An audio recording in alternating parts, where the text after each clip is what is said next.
Washington kid. It's pretty impressive to watch him run. The running back hit an explosive play too, but they're all right there, and it's fitted up. Those guys just made some really good plays on it. But I just think throughout the course of the game, Oklahoma State hit some pretty big plays throughout the last 3 quarters of the game.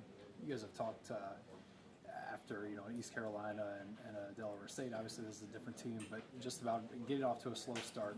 Not necessarily you, but some of the players who said they didn't take the opponent seriously. They got off to a slow start, had to get things going a little bit later in the game.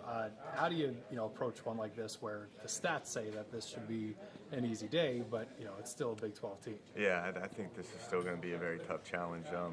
The game that we keep referring back to is the Oklahoma game that they played, a night game, and they played very well. They had many opportunities to win that game versus Oklahoma. So I think our kids are pretty excited to go on the road and try to get us a win and try to get 2-0 in the conference and try to get some momentum rolling forward into the rest of the conference. But they know that this is going to be a tough test. You can tell that they're playing a lot of different players. Their starting lineup changes every single week, and I know that it's a new set of coaches, and they're trying to implement their mentality and get their guys in there. So I think they've done a good job in terms of keeping the morale up in that university right now. With being 0-6, those kids are playing extremely hard right now. And I think our kids have already mentioned it too, as they've watched tape, that it's going to be a tough test. These kids at Baylor aren't just going to back down and just fold over. They're going to keep fighting. Dana said that David doesn't just want to be a great receiver; he wants to be the best receiver in the country. That mentality from him, how do you see it displayed, and what does that do maybe for him individually and for the rest of the guys on your offense? Yeah, I've said it before. The thing that I love is all of the hard work that he's put into it is translating out there to the field. And he's a kid that, he has the success on Saturdays, but he's the first one in the facility Sunday, getting rehab, watching the tape, wanting to know the mistakes that he had and how he can improve off of that. And then throughout the course of the week, he's constantly doing extra and working at his craft. It's amazing what that kid has done.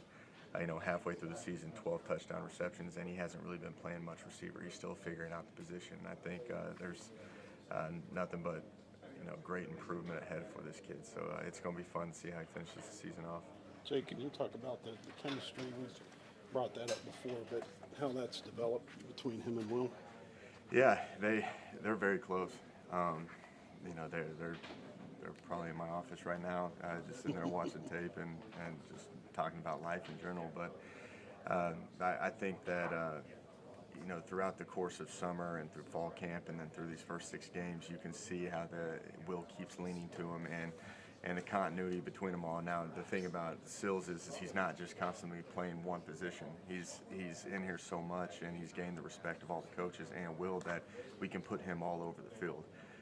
Talking with my brother, he thought that was the thing that hurt them the most, was moving David Sills around at the receiver position, from inside slots to outside receivers and in different personnel groupings. So I think that the continuity between those guys has allowed Sills to be able to play all over the field. So it's impressive to watch those two, especially when you get in the red zone. It seems to lean to him a lot. With 12 touchdowns through 6 games, it's pretty good, I'd say. Did you go back